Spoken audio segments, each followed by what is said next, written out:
Bunge la Tanzania ni kujuza hii leo ni kikao cha 45 mkutano wa 7 wa bunge hili la Jamhuri ya Muungano wa Tanzania. Kuletea matangazo haya ni mimi Mbozi Katala, nitashirikiana na Eshe Muhibini ili kukupa matangazo haya kwa uzuri wake na uweze kujua nini ambacho kinaendelea katika shughuli za bunge siku ya leo, ikiwa ni Juni 12, 2016.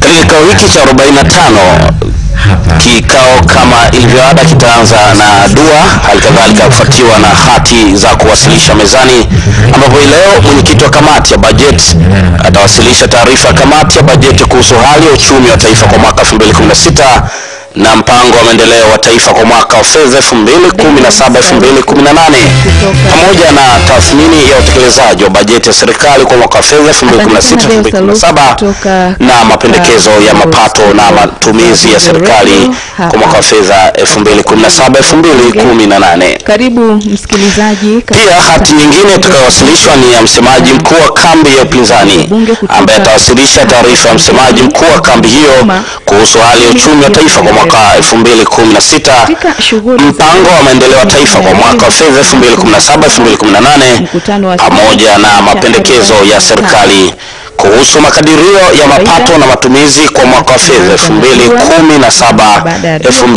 2017-2018. Hizo ndio hati ambazo zitawasilishwa katika kikao cha 45 hii leo, ikiwa ni mkutano wa 7 wa bunge la Jamhuri ya Muungano wa Tanzania. Na kisha utaratibu wa maswali na majibu utaendelea, ambapo Bunge TV itakuletea matangazo hayo moja kwa moja hadi hapo kipindi hicho cha maswali na majibu kitakapofikia tamati yake hii leo Juni 12, ambaye aliwasilisha bungeni mapendekezo ya serikali kuhusu makadirio na mapato. Kwa kukumbusha tu mpenzi mtazamaji wa Bunge TV ni kwamba wiki iliyopita tayari waziri wa fedha na mipango aliweza kuwasilisha taarifa ya makadirio ya mapato na matumizi ya fedha za serikali kwa mwaka wa fedha 2017-2018. Aliwasilisha bungeni hapa mjini Dodoma, na kipindi hiki sasa wabunge wameachiwa ili waweze kujadili kwa kina na kuweza kupitia vyema makadirio hayo yaliyowasilishwa na waziri wa fedha, ili hatimaye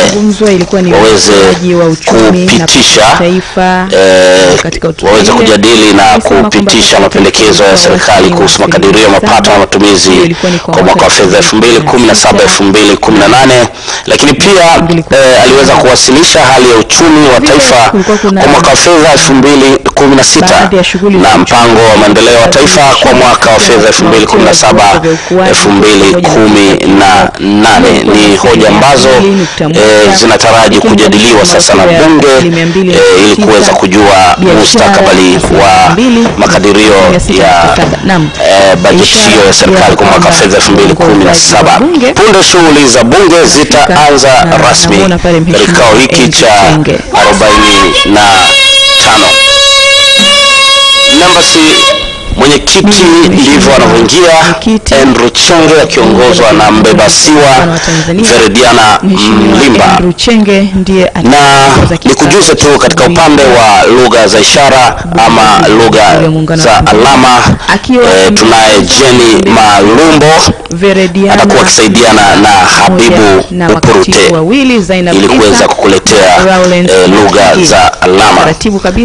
Kikao kinaanza punde si punde. Mwenyekiti wa kikao hicho hii leo ni Andrew Chenge, na kama unavyomwona Verediana Mlimba akiweza kuliweka siwa mahali pake, kiashiria sasa kufungua rasmi kikao cha 45 cha bunge la Jamhuri ya Muungano wa Tanzania, ikiwa ni Juni 12, 2017. Mwenyekiti anaelekea katika kiti chake kuweza kuongoza shughuli za leo za bunge, ambapo kutawasilishwa hati kutoka kamati ya bajeti na pia hati nyingine itawasilishwa na msemaji mkuu wa kambi ya upinzani, zote zikielezea hali moja ikielezea hali ya uchumi na kisha mapendekezo.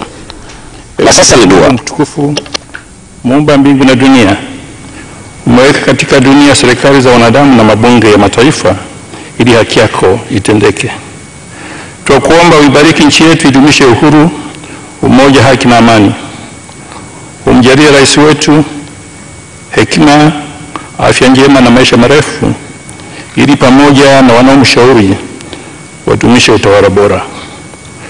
Utuongezee hekima na busara sisi wabunge hili la Jamhuri ya Muungano wa Tanzania, na utupe uwezo wa kujadili kwa dhati mambo yatakayoletwa mbele yetu leo, ili tufanye maamuzi sahihi yenye manufaa kwa watu wote na ustawi wa nchi yetu. Amina. Ni dua ya kuliombea bunge letu la Jamhuri ya Muungano wa Tanzania. Na salimia kulia na kushoto. Waheshimiwa, tukae. Na ametolewa amri sasa waheshimiwa wote kukaa ili kuanza shughuli za bunge. Katibu, hati za kuwasilisha mezani. Hati za kuwasilisha mezani. Mwenyekiti wa kamati ya kudumu ya bunge ya bajeti, mwakilishi wake, na muona makamu wa mwenyekiti.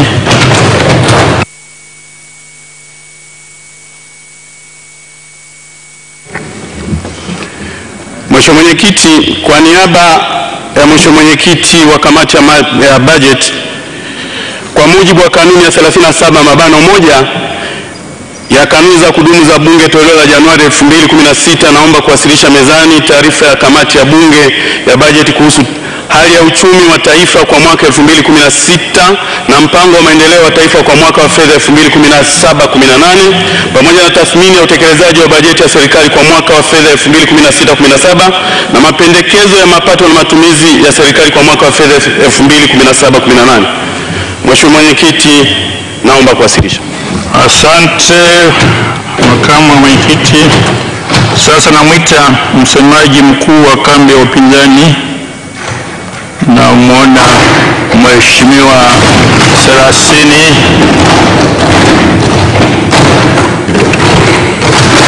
Mheshimiwa Mwenyekiti, kwa niaba ya msemaji mkuu wa kambi rasmi ya upinzani bungeni, naomba kuweka mezani taarifa kuhusu hali ya uchumi wa taifa kwa mwaka 2016, mpango wa maendeleo wa taifa kwa mwaka wa fedha 2017-2018 pamoja na mapendekezo ya serikali kuhusu makadirio ya mapato na matumizi kwa mwaka wa fedha 2017-2018. Mheshimiwa Mwenyekiti, naomba kuwasilisha. Asante. Tunaendelea. Katibu. Maswali. Swali letu la kwanza, swali 364, linaelekezwa kwa ofisi ya waziri mkuu na linaulizwa na Mheshimiwa Esther Michael Masi. Basi swali namba 364 katika kuwawezesha vijana kutoka kwa mbunge wa viti maalum Esther Masi, anasema serikali imekuwa na juhudi mbalimbali za kuinua kiwango cha ajira zisizo rasmi nchini. Je, nini mpango wa serikali katika kuwawezesha vijana wahitimu waweze kuingia rasmi kwenye sekta ya kilimo na ufugaji? Swali hilo linajibiwa na naibu waziri ofisi ya waziri mkuu, kazi, vijana na ajira. Kwa niaba ya Mheshimiwa Waziri Mkuu, napenda kujibu swali la Mheshimiwa Esther Michael Masi, mbunge wa viti maalum, kama ifuatavyo. Mheshimiwa Mwenyekiti, mpango wa serikali katika kuwawezesha vijana wahitimu waweze kuingia rasmi kwenye sekta ya kilimo na ufugaji ni kama ifuatavyo. Kwanza ni kutekeleza mkakati wa kitaifa wa kukuza ujuzi nchini ambao umelenga kutoa mafunzo ya kukuza ujuzi kwa wahitimu wakiwemo wale wanaopenda kujiunga katika kilimo na ufugaji. Kupitia programu hii, ofisi yangu imetenga fedha kuwezesha vijana wakiwemo wahitimu kupatiwa mafunzo ya kilimo cha kutumia kitalu nyumba, yani greenhouse. Mafunzo haya yatafanyika katika mikoa yote Tanzania bara, na tayari tumetoa maelekezo kwa ofisi za mikoa kuhamasisha vijana kujiunga katika vikundi kwa lengo la kuwawezesha kupatiwa mafunzo hayo katika maeneo maalum yaliyotengwa na mikoa yao kwa shughuli za vijana. Pili, serikali inaendelea kuboresha mazingira bora ya uwekezaji katika sekta zenye uwezo mkubwa wa kuzalisha ajira, hususan kilimo biashara. Aidha, katika hili serikali itajikita zaidi kuhamasisha na kuwezesha uwekezaji kwenye viwanda vidogo vidogo, vya kati na vikubwa ili kufikia lengo la 40% ya nguvu kazi nchini kuwa katika sekta ya viwanda ifikapo mwaka 2020 kupitia mpango wa pili wa maendeleo wa miaka mitano mwaka 2016-2017 na mwaka 2020-2021. Na tatu ni kuendelea kuimarisha utekelezaji wa mfuko wa maendeleo ya vijana na mifuko mingine ya uwezeshaji wananchi kiuchumi ambayo inalenga kuwasaidia vijana kuweza kujiajiri na kuajiri wenzao kwa kuwapa mikopo ya masharti nafuu na mafunzo ya ujasiriamali kupitia kwenye SACCOS za vijana ambazo zimesajiliwa. Aidha, serikali kupitia halmashauri zote nchini inaendelea kuhamasisha kutengwa kwa 5% mapato yake kwa ajili ya kuwakopesha vijana ili kujiajiri na kuajiri vijana wengine. Asante Mheshimiwa Mahawe. Pamoja na majibu mazuri ya Mheshimiwa Naibu Waziri, Mheshimiwa Mwenyekiti, wahenga wanasema samaki mkunje angali mbichi. Nakumbuka zamani tulikuwa tunajifunza masomo ya kilimo katika shule za msingi na sekondari nchini, lakini kwa bahati mbaya sana masomo haya yakafutwa. Sasa labda tupate kauli ya Wizara ya Elimu ni kwa nini masomo haya yalifutwa, na tunategemea vijana baada ya kumaliza vyuo vikuu ndio wanaweza kupata sasa ajira kupitia kilimo na ufugaji wakati hawakuandaliwa tangu mwanzo. Lakini pia nilikuwa na swala pili ambalo linasema ni maeneo gani hasa yaliyoandaliwa na yaliyotengwa kwa ajili ya kilimo kwa ajili ya vijana hawa wanapohitimu masomo yao ya vyuo vikuu na kukosa ajira katika maeneo mengine. Asante. Asante. Majibu Mheshimiwa Naibu Waziri.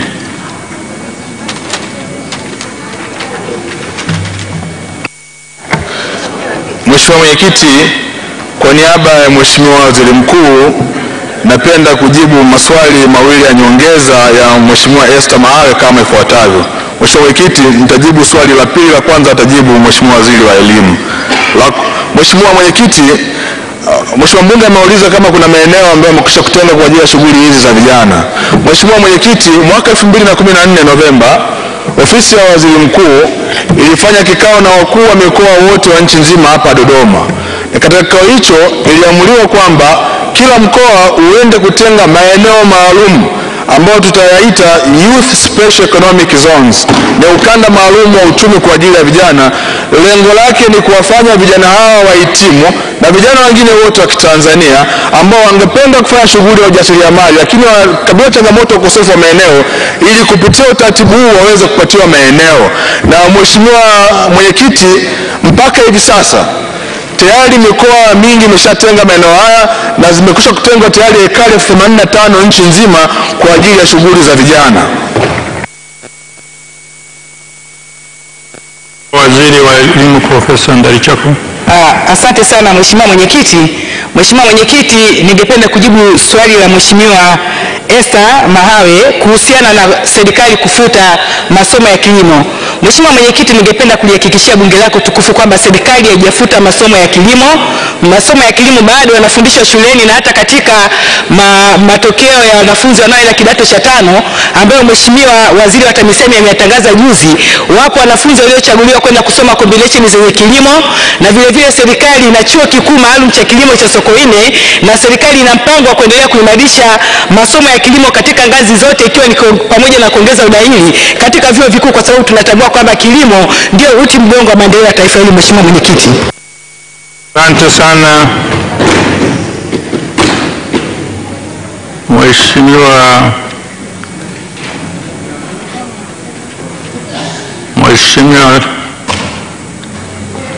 niangalia tenani, alafu Mheshimiwa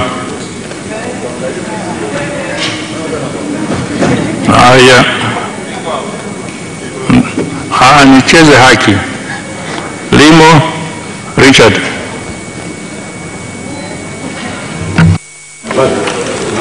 Asante Mheshimiwa Mwenyekiti. Kwa kuwa swali la msingi linazungumzia ajira kwa vijana, kumekuwa na utaratibu wa baadhi ya makampuni kuajiri watu kutoka nje, akiwepo makampuni ya ulinzi, na kuwafanya vijana wa Kitanzania kutengwa, kuonekana kwamba wao hawana uwezo. Serikali haioni kuendelea kuajiri watu kutoka nje ni kuweka nchi yetu hatarini badala ya kuajiri vijana wa Kitanzania? Asante Mheshimiwa Naibu Waziri, majibu kwa kifupi tu.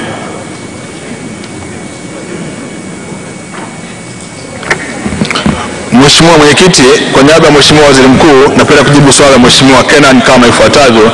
Mheshimiwa Mwenyekiti, imetungwa sheria ya uratibu wa ajira kwa wageni ambao na sisi kama wizara tunaisimamia. Nataka nimuondoe hofu Mheshimiwa mbunge kwamba katika utekelezaji wa sheria hii tunahakikisha nafasi nyingi sana zinashikwa na wazawa ili kuweza kulinda ajira za Watanzania. Kama kuna jambo lolote linatokea kinyume chake hapo, basi tutaelekeza maafisa wetu wa kazi waende kufanya ukaguzi na wale wote ambao wameingia kinyume cha utaratibu waweze kuchukuliwa hatua ili vijana wetu waweze kupata nafasi za ajira.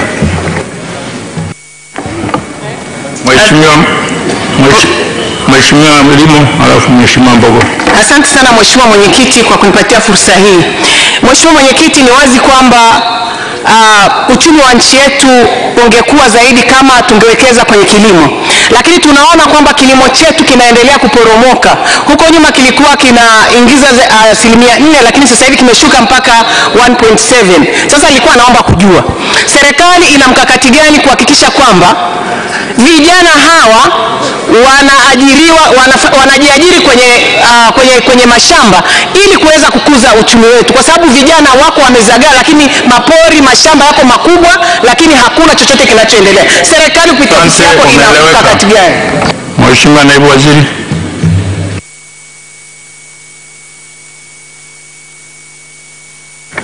Mheshimiwa Mwenyekiti, kwa niaba ya Mheshimiwa Waziri Mkuu, napenda kujibu swali la nyongeza Mheshimiwa Susan Lima kama ifuatavyo. Mheshimiwa Mwenyekiti,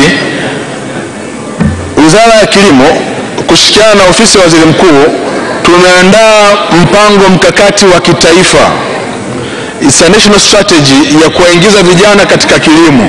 Na katika mpango huu Mheshimiwa Mwenyekiti, malengo makubwa ni kuyatumia yale mashamba makubwa ya serikali ambayo hayatumiki kwa ajili ya shughuli za kilimo kwa vijana. Kwa hiyo tunaamini kabisa katika mpango huu, kwa muungano huu kati ya ofisi ya Waziri Mkuu na Wizara ya Kilimo, tutafanya kazi pamoja ili maeneo haya sasa tuweze kuwapatia vijana wa nchi wakafanya shughuli za kilimo. Lakini Mheshimiwa Mwenyekiti, nimekuwa nikisema na rudia mara nyingine tena leo ya kwamba moja kati ya kazi ambazo tunaanza nao mapema kabisa ni tumeamua katika eneo la Mkulazi na Mbigili pale Morogoro, ambako mifuko ya hifadhi ya jamii ya NSSF na PPF wanakwenda kujenga kiwanda cha sukari. Tutawafanya vijana wa nchi hii kuwa ndo outgrowers ambao watasaidia kulima miwa kwa ajili ya kukilisha kiwanda. Kwa hiyo tunaamini kabisa kupitia mkakati huu vijana wengi zaidi watapata ajira na waweze kuajirika. Asante Mheshimiwa Mbogo. Asante Mheshimiwa Mwenyekiti.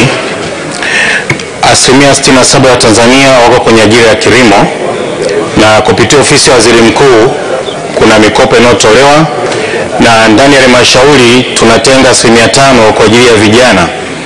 Lakini Mheshimiwa Mwenyekiti, ningependa kujua upande wa serikali ni lini watabadilisha hiyo sheria ili ukomo wa umri kwa vijana katika kukopa usiwepo, kwa sababu kumekuwa na changamoto, wengine wamefikia miaka 45, miaka 50, lakini bado wanahitaji mikopo, lakini wanakamishwa na swala la umri. Ni lini serikali itabadilisha hiyo sheria? Ya muda ndio huo. Mheshimiwa Naibu Waziri, majibu kwa kifupi tu.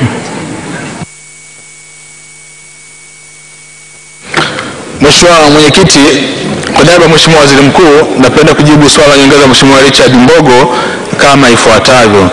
Mheshimiwa Mwenyekiti, ya kuhusu lini tutabadilisha umri, Mheshimiwa Mwenyekiti, hili ni swala la kisera na siwezi kulisema hapa moja kwa moja, lakini definition ya kijana si ya Tanzania peke yake, ni definition ya kidunia, na sisi tunakwenda katika definition ambayo inazungumzwa na ILO. Lakini kama kuna mahitaji hayo, nafikiri baadaye kupitia sera na mahitaji mbalimbali jambo hilo linaweza likaangaliwa upya, lakini kwa sasa bado tunabaki na kuwa na umri huo kuanzia miaka 15 mpaka 35. Lakini katika katika swala la uwezeshaji, kwenye uwezeshaji ukiacha mfuko wa maendeleo ya vijana ambao ndio una limit umri, mifuko mingine bado iko zaidi ya mifuko 19 ya uwezeshaji, kwa ambayo yenyewe haiangalii umri. Kwa hiyo ni kuombe Mheshimiwa mbunge uendelee tu kuwapa elimu wananchi waelewe mifuko mingine ya uwezeshaji ili waweze kuitumia kwa ajili ya kuweza kujiwezesha. Asante waheshimiwa, tunaendelea. Swali linalofuata 365 linaulizwa na Mheshimiwa Felista Alois Bura, mbunge wa viti maalum. Mheshimiwa Felista Bura anauliza, mkandarasi anayejenga ofisi ya halmashauri ya wilaya Chamwino anaidai serikali shilingi bilioni 3 kwa ajili ya kukamilisha jengo hilo la halmashauri. Je, ni lini serikali itamlipa mkandarasi huyo kiasi hicho cha fedha ili ujenzi huo uweze kukamilika? Swali hilo linajibiwa na naibu waziri wa TAMISEMI Suleiman Jafo. Ofisi ya TAMISEMI, naomba kujibu swali la Mheshimiwa Felista Alois Bura, mbunge wa viti maalum kutoka mkoa wa Dodoma kama ifuatavyo. Mheshimiwa Mwenyekiti, madai ya mkandarasi aliyejenga ofisi ya halmashauri ya wilaya ya Chamwino mpaka sasa ni shilingi milioni 758.2, yakiwemo madai yaliyohakikiwa ya shilingi milioni 368.0 na madai ambayo hayajahakikiwa ya shilingi milioni 390.2 ambayo yanaendelea kufanyiwa kazi. Katika mwaka wa fedha 2016/2017 halmashauri hiyo imepokea shilingi milioni 700 kwa ajili ya kuendeleza na ujenzi. Vilevile katika mwaka wa fedha 2017/2018 serikali imetenga jumla ya shilingi milioni 600 kwa ajili ya kazi hiyo. Mheshimiwa Mwenyekiti, fedha hizo zinapaswa zitumike kulipa deni ambalo mkandarasi anadai kabla ya kuendelea na kazi nyingine. Serikali itaendelea kutenga fedha kila mwaka ili kuhakikisha ujenzi wa jengo hilo la halmashauri unakamilika. Asante Mheshimiwa Bura, maswali ya nyongeza. Mheshimiwa Mwenyekiti, ninakushukuru kwa kunipa nafasi ya kuuliza maswali mawili ya nyongeza. Mheshimiwa Mwenyekiti, halmashauri ya wilaya Chamwino ilitengwa au ilianzishwa zaidi ya miaka 10 iliyopita. Na halmashauri hii makao yake makuu yako karibu sana na Chamwino Ikulu. Kwa hiyo nilitegemea serikali ingeliangalia hili swala kwa jicho la kipekee kabisa. Idara za halmashauri hii zimetawanyika. Ukitoka ofisi ya mkurugenzi hadi ofisi ya ardhi ni kilomita 5, na ukitoka ofisi ya mkurugenzi hadi idara zingine ambazo zingine ziko kwenye shule za msingi, zingine ziko kwenye nyumba za watu binafsi. Kwa hiyo ufanyaji kazi na huduma kwa wananchi iko katika hali ngumu kabisa kutokana na jengo lile kutokamilika. Na halmashauri waliwafuata TBA wakafanya tathmini, wakaona kwamba zinahitajika shilingi bilioni 2.3 na serikali imetanga shilingi milioni 600 tu kukamilisha lile jengo. Je, ni lini sasa serikali itatoa fedha za kutosha kwa ajili ya lile jengo la halmashauri na likamilike kwa wakati, japo floor ya chini, ili watumishi wahamie wakafanye kazi pale? Swali la pili, halmashauri ya Chemba iliomba shilingi milioni 950 kwa mwaka huu wa fedha na wamepata shilingi milioni 150 tu. Je, shilingi milioni 500 zilizobaki watapata lini ili waendelee na ujenzi wa jengo la halmashauri? Asante Mheshimiwa Naibu Waziri, majibu nayo kwa kifupi tu. Mheshimiwa Mwenyekiti, kwa niaba ya Waziri wa Nchi Ofisi ya TAMISEMI, naomba kujibu swali la dangu Felista Bura, mbunge wa viti maalum kama ifuatavyo. Mheshimiwa Mwenyekiti, ni kweli watumishi pale halmashauri ya Chamwino wanapata shida kubwa sana, na hili tunalijua wazi, na najua kwamba mkataba wa kwanza, mkandarasi wa kwanza umevunjwa, lakini commitment ya serikali iko pale pale. Kama nilivyosema pale awali, mpaka hivi asubuhi na cross check pale tumeshapeleka shilingi milioni 700 hivi sasa. Lakini kama ulivyosema, tathmini iliyofanya TBA imeonekana kumaliza lile eneo la ground floor peke yake karibuni ni bilioni 2. Na hata hivyo nimeongea na kaimu mkurugenzi pale pamoja na engineer kwamba leo wafike ofisini kwangu kuangalia way forward tunafanyaje, kwa sababu tathmini iliyofanywa gharama yake ni kubwa, lakini engineer na timu pale wanasema kwa kutumia wao utaalamu wao pale ile shilingi milioni 750 wataweza kumaliza ile ground floor. Na hivi sasa tunajielekeza kuangalia jinsi gani fedha zitumike vizuri. Kwa hiyo nimemwagiza kaimu mkurugenzi na engineer leo hii wanakuja kukutana na wataalamu katika ofisi yetu tuangalie tufanye nini tumalize ile ground floor. Katika swala la ujenzi pale Chamwino pale Chemba, ni kweli tumepeleka milioni 500 mpaka hivi sasa Mheshimiwa mbunge, lakini tunachotaka kufanya ni kwamba tutahakikisha kwamba fedha tunazipeleka maeneo haya na maeneo mengine tofauti. Lengo kubwa ofisi hizi ziweze kukamilika na watumishi wetu wapate maeneo mazuri ya kufanya kazi. Asante Mheshimiwa Emmanuel Mwakasaka. Asante Mheshimiwa Mwenyekiti kwa kunipa nafasi ya kuuliza swali la nyongeza. Tatizo lililopo Chamwino ndio tatizo lililopo manispaa ya Tabora. Ofisi mpya ya halmashauri imekwama kwa muda mrefu sasa kukamilika kwa sababu ya ukosefu wa fedha, na kwa kuwa ombi maalumu kupitia hazina serikali iliahidi kutoa bilioni 2 ili kuweza kukamilisha ujenzi huo pamoja na kumlipa mkandarasi anayedai karibu shilingi bilioni 1 Masasi Construction. Je, serikali ni lini sasa italeta pesa hiyo kwenye halmashauri ya manispaa Tabora ili jengo lile liweze kukamilika? Asante. Lini mtatoa pesa hizo ili jengo likamilike? Basi Mheshimiwa Mwenyekiti, kwa niaba ya Waziri wa Nchi Ofisi ya TAMISEMI naomba kujibu swali la mtani yangu Mwakasaka, mbunge wa Tabora kama ifuatavyo. Mheshimiwa Mwenyekiti, ni kweli kwa ombi maalum, lakini ngoja tuende kulifanyia kazi tuangalie. Siwezi kutoa commitment hapa, lakini tutaenda kulifanyia kazi tuliangalie kwamba ombi maalum imefikia wapi, alafu tutapeana mrejesho mzuri Mheshimiwa mbunge, kwa sababu najua kwa kweli pale napata shida. Kwa hiyo tutaenda kuliangalia jinsi gani tutafanya Mheshimiwa mbunge. asante Mheshimiwa Ntimizi. Nashukuru Mheshimiwa Mwenyekiti. Tatizo la halmashauri ya Chamwino linafanana na tatizo la halmashauri ya Tabora Uyui. Tuna zaidi ya miaka 10 tumehamia Iskizia, lakini jengo la halmashauri yetu lina zaidi ya miaka 5 halijakamilika kutokana na kutoletewa pesa. Je, ni lini serikali itatusaidia ili kumalizia ujenzi wa jengo hilo? Asante. Asante Mheshimiwa Naibu Waziri, majibu.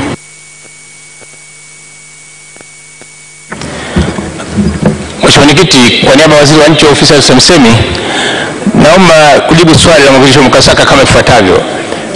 Mheshimiwa Mwenyekiti, kama nilivyosema mwanzo ni kwamba maombi haya ya halmashauri mbalimbali yako katika maeneo mbalimbali, na kweli Mheshimiwa mbunge nimefika pale kwako Uyui, tulikuwa pamoja siku ile.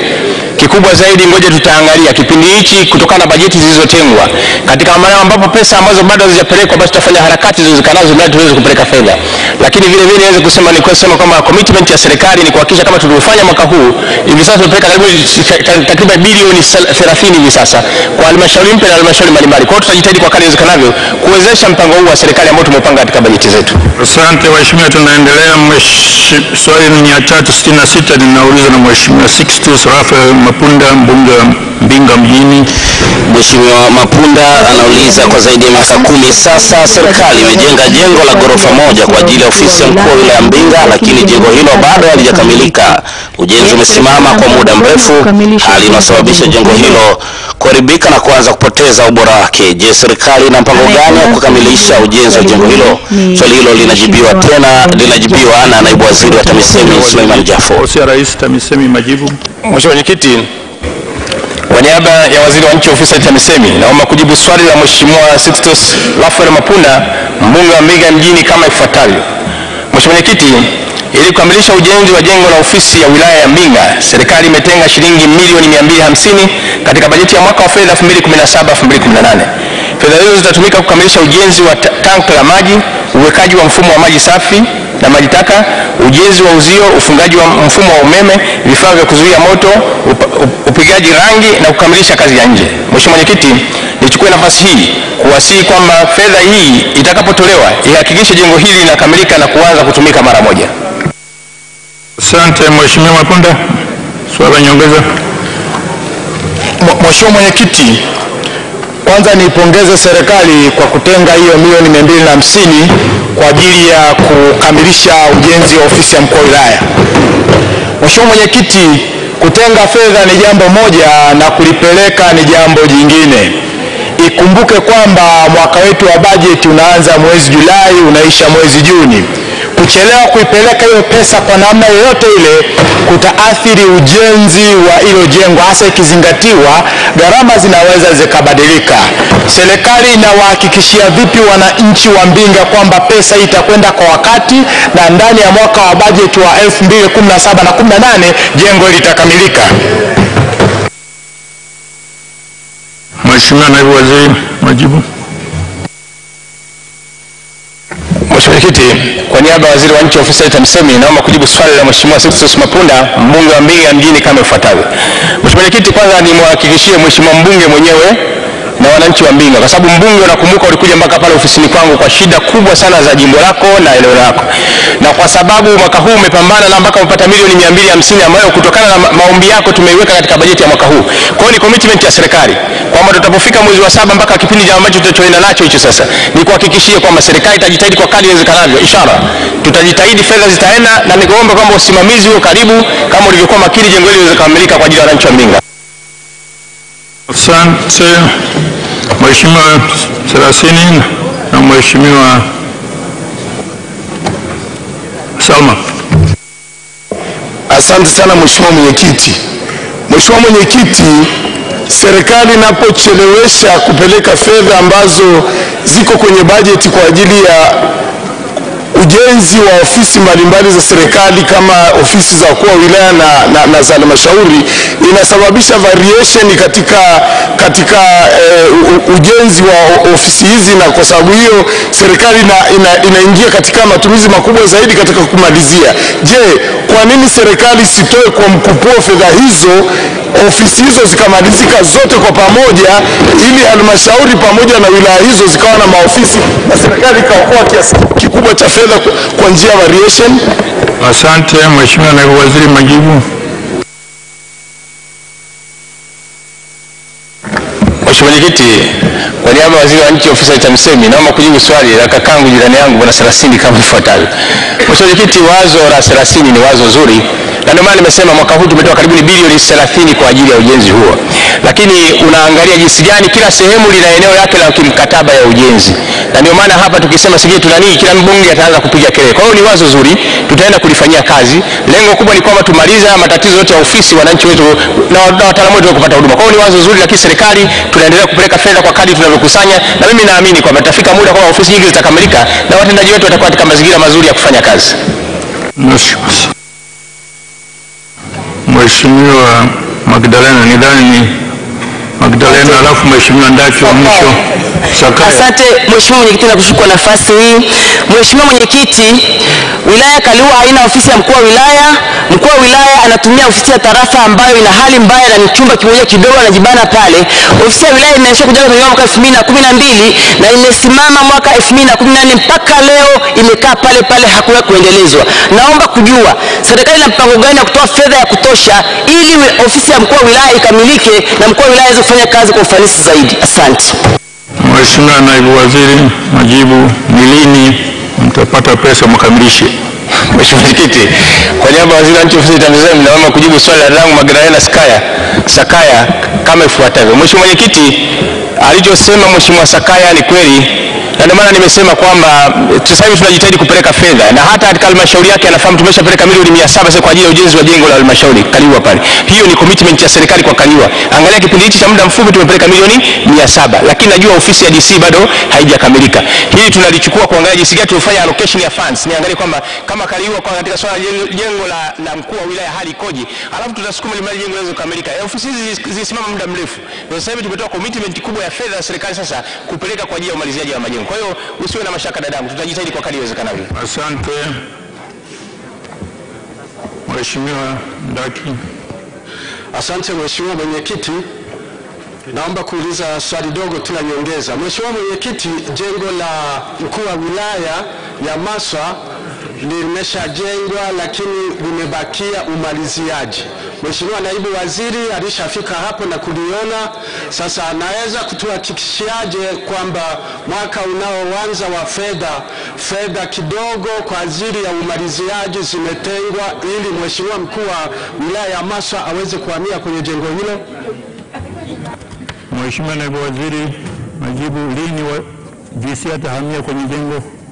Mheshimiwa Mwenyekiti, kwa niaba ya Waziri wa Nchi Ofisi ya TAMISEMI, naomba kujibu na mtani wangu Mheshimiwa mbunge wa Maswa kama ifuatavyo.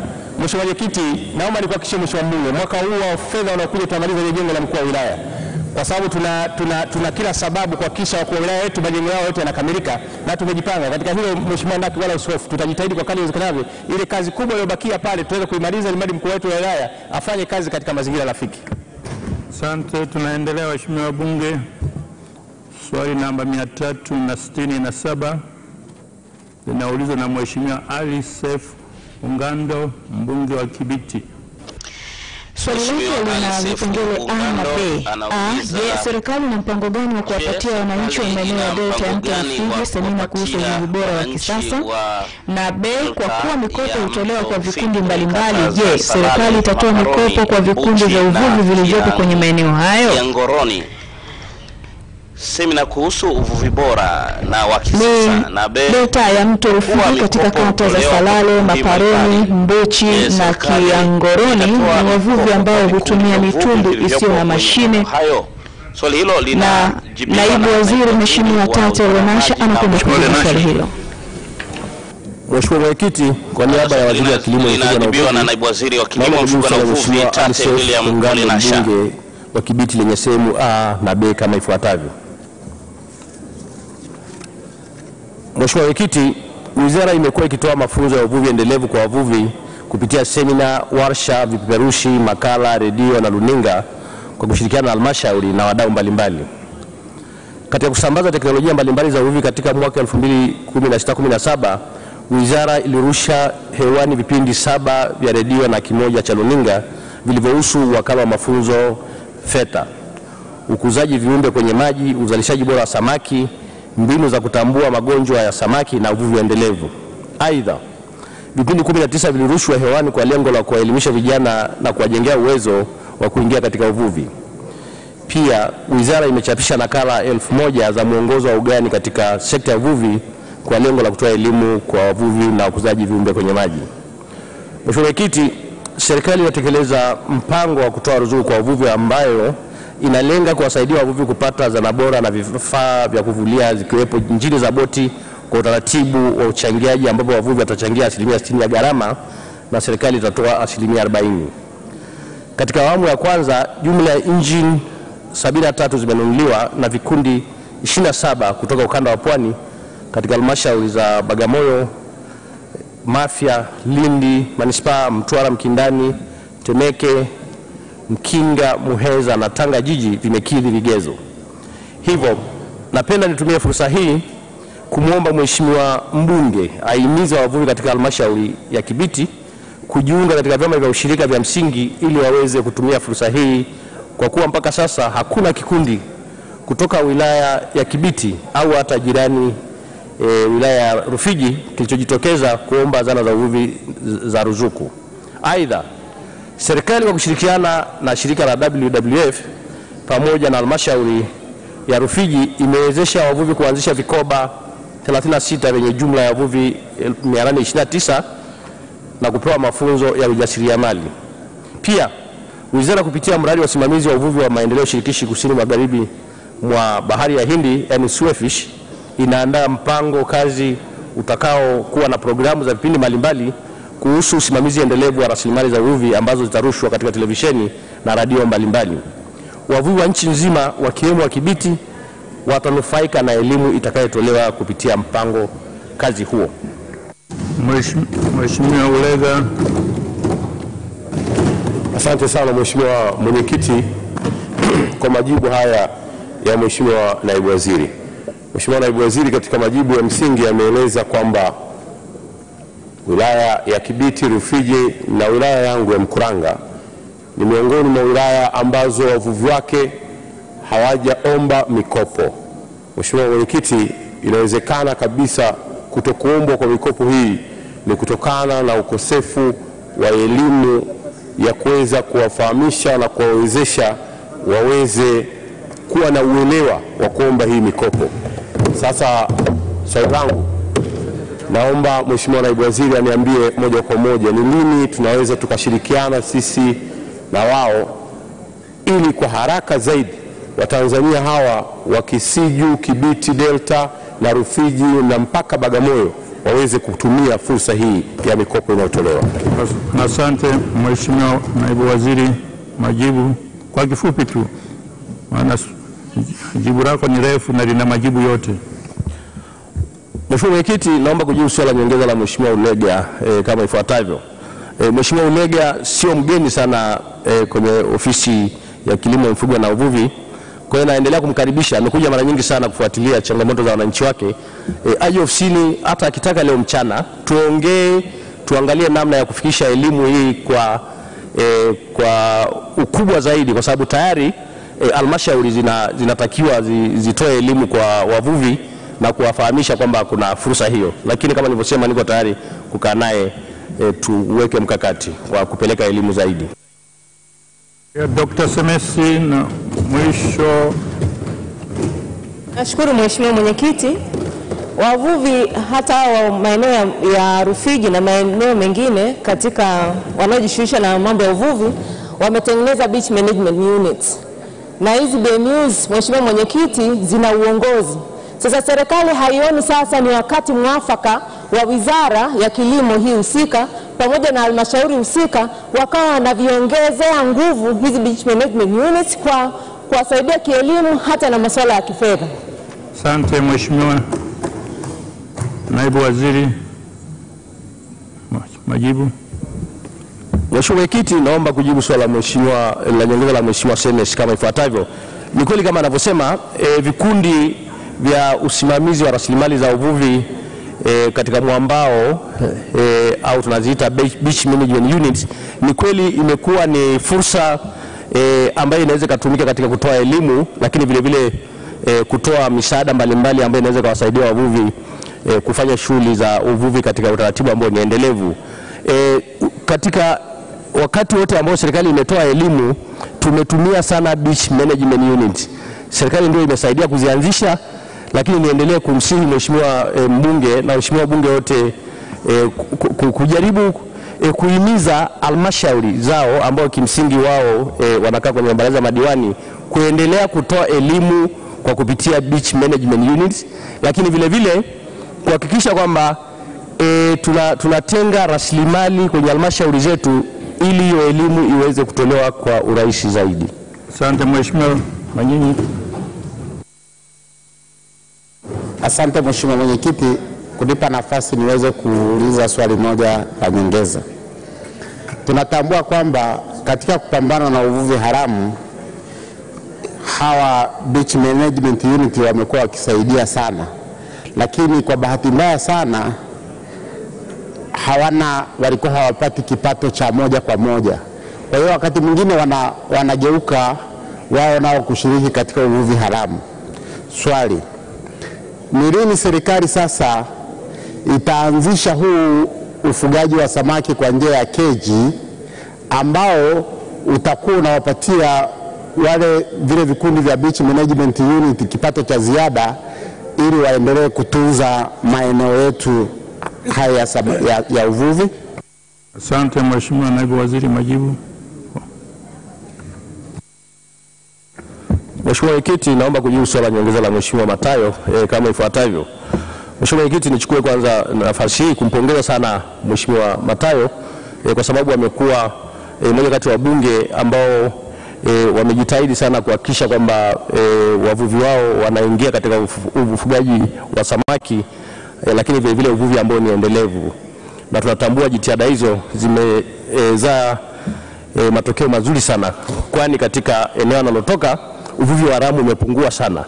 Nimhakikishie tu Mheshimiwa mbunge kwamba ufugaji wa samaki kwenye vizimba, cage culture, ni moja kati ya aina ya ufugaji ambayo kwa sasa serikali imeamua kuhimiza wananchi wajihusishe nao, lakini nimueleze tu kwamba serikali inachofanya, serikali inatoa elimu pamoja na mazingira, kuweka mazingira ya wezeshi ambayo wavuvi mbalimbali wanaweza kujihusisha katika cage culture. Kwa hiyo katika BMUs, lakini vile vile kwa wavuvi moja, kama kuna ambao wanataka kuingia katika ufugaji wa samaki kwenye vizimba, wizara yangu iko tayari kushirikiana na halmashauri wanazotoka ili kutoa elimu ya njia sahihi ya kuweza kufanya ufugaji wa samaki kwenye vizimba. Mheshimiwa Sakala. Mheshimiwa Sakala. Nakushukuru Mheshimiwa Mwenyekiti kwa kunipatia nafasi hii. Mheshimiwa Mwenyekiti, na swali moja la nyongeza. Katika jibu la msingi la Mheshimiwa Waziri ametaja wilaya ambazo zitapata fursa wavuvi wao kuweza kupata fursa, lakini wilaya Pangani hakutaja. Sasa Mheshimiwa Mwenyekiti, ningependa kufahamu wana mpango gani na wavuvi wa Pangani, hasa ukizingatia nao pia kuna uvuvi wa hawa prawns, lakini pia wamesaulika sana katika elimu. kitu ambacho wangeweza kupata elimu, wangeweza kupata hiyo mikopo ambayo ingewasaidia katika swala zima la uvuvi. Asante. Asante. Lini Pangani, lini? Mheshimiwa Mwenyekiti, naomba kujibu swali la Mheshimiwa mbunge kama ifuatavyo. Orodha ya halmashauri au wilaya ambazo nimetaja kwamba tayari ambazo nimetaja ni zile ambazo tayari zimeshanufaika na mpango huo wa wavuvi kukopeshwa ama kupatiwa 40% ya fedha kwa ajili ya kununua vifaa vya uvuvi hasa injini za boti. Kwa hiyo ninachosema, mpango huu upo na unapatikana kwa halmashauri zote, ili mradi wenyewe wajipange, wakidhi vigezo, alafu sisi tutatoa 40%. Na kuhusu Pangani, mimi nimefika Pangani na watu wa Pangani nawapenda sana. Mheshimiwa Aweso nilikutana naye kule. Kimsingi niliwaahidi kwamba wakijipanga kwenye vikundi, mimi niko tayari kuwasaidia waweze kupata 40%. Kwa hiyo namwambia vile vile Mheshimiwa mbunge, wapangeni wavuvi wenu katika vikundi, watafute fedha 60%, alafu baada ya hapo tutawasaidia kupata hiyo 40%, waweze kununua engine, waweze kufanya uvuvi kwa njia ambayo ni rahisi zaidi. Haya, waheshimiwa, tunaendelea. Swali linalofuata linaulizwa na Mheshimiwa Zuberi Mohamed Kuchauka, mbunge wa Liwale. Swali namba 368 linaulizwa na Mheshimiwa chanzo kimoja cha maji ambacho kwa sasa hakikidhi mahitaji, hivyo kusababisha uhaba mkubwa wa maji. Je, ni lini serikali itachukua hatua ya kuwaondolea wananchi ada ya upatikanaji wa maji? Na B, je, mradi wa kumwagilia wa Ngongowele utakamilika lini? Mheshimiwa Injinia Isaac Mune anakwenda kujibu. Mheshimiwa Mwenyekiti, kwa niaba ya Waziri wa Maji na Umwagiliaji, naomba kujibu swali la Mheshimiwa Zuberi Mohamed Kuchauka, mbunge wa jimbo la Liwale, lenye sehemu A na B kama ifuatavyo. Mheshimiwa Mwenyekiti, katika kuboresha huduma ya maji ili kuondolea adha wananchi wa mji wa Liwale, serikali katika mpango wa muda mfupi imepanga ukarabati na kupanua mtandao wa maji safi, kununua na kufunga dira za maji kwa wateja, kukarabati chanzo cha maji na kukarabati matenki. Kazi hizo zinatarajiwa kuanza mwanzoni mwa mwaka wa fedha 2017-2018. Kiasi cha shilingi milioni 300 kimetengwa kwa mwaka wa fedha 2017-2018 kwa ajili ya kazi hizo. Taratibu za kumpata mkandarasi atakayetekeleza kazi hiyo zinaendelea. Mheshimiwa Mwenyekiti, kwa mpango wa muda mrefu, serikali imetenga kiasi cha shilingi bilioni 3.5 katika bajeti ya mwaka wa fedha 2017-2018 kwa ajili ya kufanya upembuzi yakinifu, usanifu wa kina na uandaaji wa vitabu vya zabuni katika miji mikuu ya wilaya nchini ikiwemo mji wa Liwale.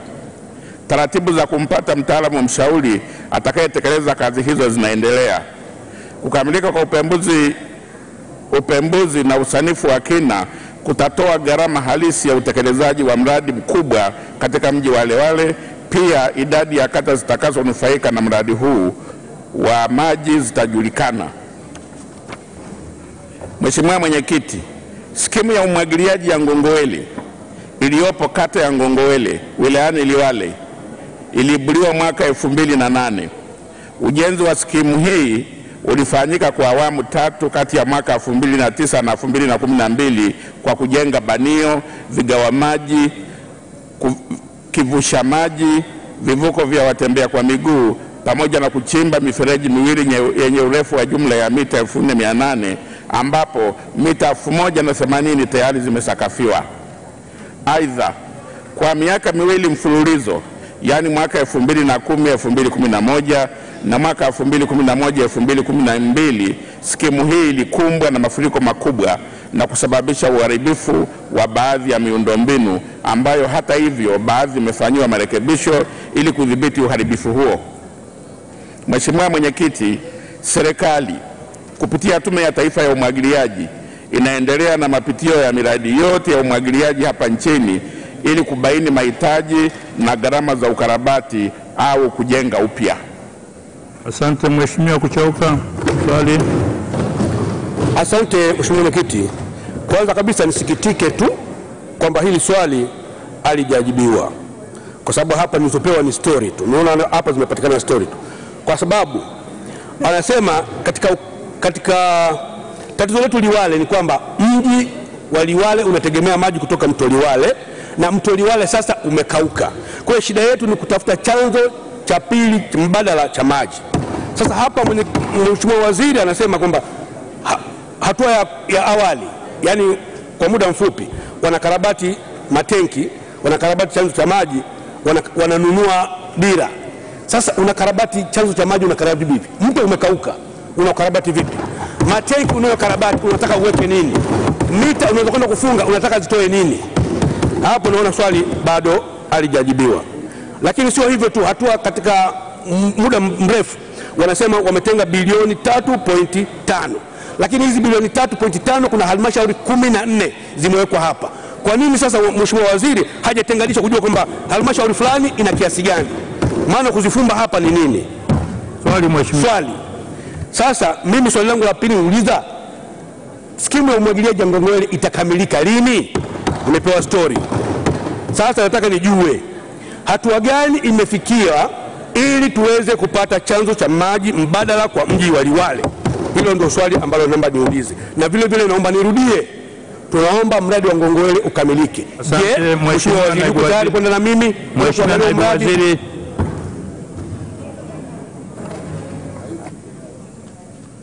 Mheshimiwa wabunge, msihutubie bunge, uliza swali tu. Mheshimiwa Mwenyekiti, kwa niaba ya Waziri wa Maji na Umwagiliaji naomba kujibu swali la Mheshimiwa Kuchauka. Maswali mawili kama ifuatavyo. Utangulizi, umesema majibu yote ni story. Sio story, ndio ukweli ulivyo. Mto Liwale ambao ndio chanzo cha maji cha mji wa Liwale unakauka kiangazi, na ndio maana tunaweka sasa upembuzi yakinifu. Lakini nikwambie maana ya ukarabati. Ukarabati ni kuongeza uwezo. Ndani ya huo ukarabati basi tutabaini ni eneo gani sasa baada ya mto kukauka tunaweza tukapata maji ambayo yatahakikisha yanahudumia mji wa Liwale bila matatizo yoyote. Sasa nije kwenye swali namba 1. Hatua tunayochukua ni kufanya upembuzi yakinifu. Upembuzi yakinifu utabaini chanzo cha maji cha kudumu pamoja na huo mto wa Liwale. Ikiwa siwezi kuanza kuzungumza utafiti utakaofanyika, lakini baada ya kufanyika itabainisha ni wapi tutakuwa na maji ambayo yatakuwepo kwa miezi 12, ama kwa visima ama kwa kujenga bwawa, ili yale maji yanapokuwa ni mengi kipindi cha kiangazi tuyapeleke kwenye bwawa tuyahifadhi, ili tuweze kuhakikisha kwamba sasa mji wa Liwale unakuwa na maji mwaka mzima. Ndio hatua tunayoichukua sasa hivi. Tunachukua hatua ya kufanya upembuzi yakinifu na usanifu wa kina. Umeuliza swali kuhusu mradi wa umwagiliaji utakamilika lini? Mradi ule ulikamilika, umepata madhara ya mafuriko. Sasa hivi tumepata fedha kutoka serikali ya Japani. Tunapitia miradi yote ambayo ilikuwa imekamilika lakini imepata matatizo mbalimbali, yakiwemo ya kukosa maji. Unakuta kwamba kilimo kinafanyika mara moja badala ya mara mbili.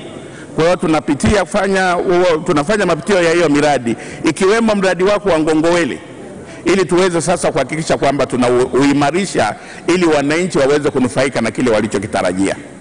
Asante Mheshimiwa. Maji naelewa ni maji. Mheshimiwa Kangi Lugola, Mheshimiwa Matembe na Mheshimiwa Lucia Mlowe. Basi waheshimiwa. Mheshimiwa Mwenyekiti, nashukuru kwa kuniona. Mheshimiwa Mwenyekiti, kumekuwa na kilio cha muda mrefu cha kutokamilika mradi wa maji wa Kibara na mradi wa maji wa Bulamba na mradi wa maji wa Nyabehu, na hata Mheshimiwa Waziri Mkuu Pinda alifika maeneo yale na Mheshimiwa Magembe. Sasa nataka kujua miradi hiyo mitatu, kwa sababu ni zaidi ya miaka 8, itakamilika lini? Kwa sababu mbunge wao amepiga kelele sasa mpaka hata mate yamenikauka. Asante Mheshimiwa Mwenyekiti. Asante Mheshimiwa Naibu Waziri majibu ili mate yasikauke zaidi ya hapo.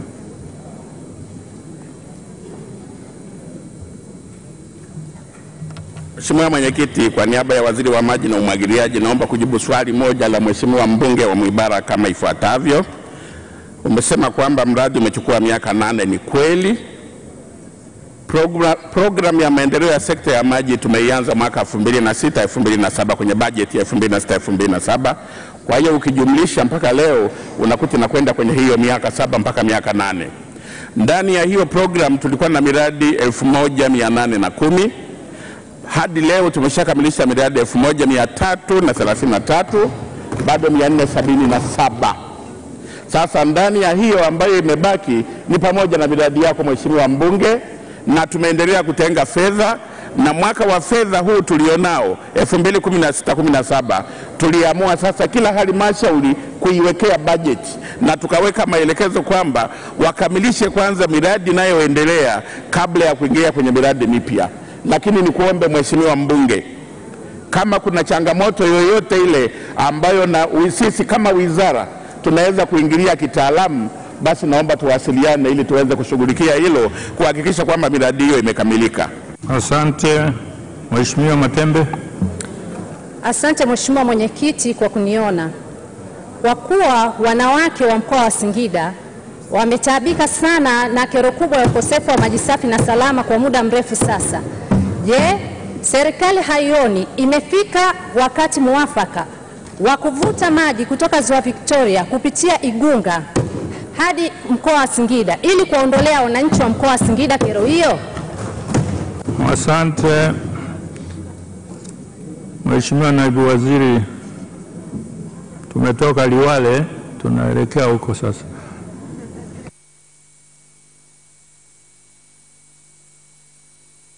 Mheshimiwa Mwenyekiti, kwa niaba ya Waziri wa Maji na Umwagiliaji naomba kujibu swali moja la Mheshimiwa Matembe, mbunge wa viti maalum Singida kama ifuatavyo. Kwanza nikupongeze, wewe ni mama na unawapenda kina mama na unajua jinsi wanavyopata shida ya maji, na mkoa wa Singida ni miongoni mwa mikoa ambayo haina vyanzo vya uhakika vya maji, na mabwawa yaliyopo kama Kindai, Lake Singidani yote yana maji ya chumvi.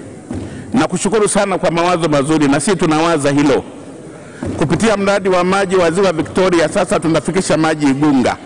Sasa tunafikiria kwamba tufanyeje, tuwatoe pale Igunga tupandishe mlima Sekenke ili yaje mpaka Singida. Hayo ni mawazo namba moja ambayo na sisi tunayapokea, na Mheshimiwa mbunge ni kuhakikishia kwamba tutayafanyia kazi. Asante. Mheshimiwa Lucia Mlowe, swali moja la nyongeza.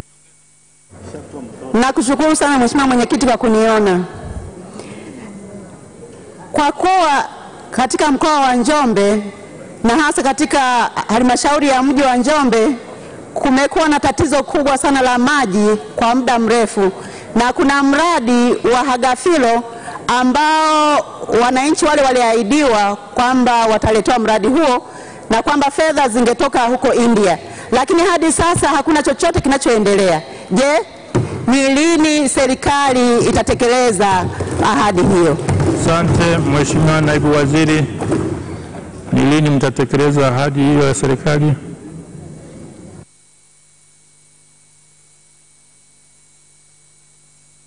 Mheshimiwa Mwenyekiti, kwa niaba ya Waziri wa Maji na Umwagiliaji naomba kujibu swali moja la Mheshimiwa Mlowe kama ifuatavyo. Kwanza kabisa, ni kweli mji wa Njombe unapata huduma ya maji kutoka kwenye mto unaopita pale Njombe, na hiyo huduma haitoshelezi.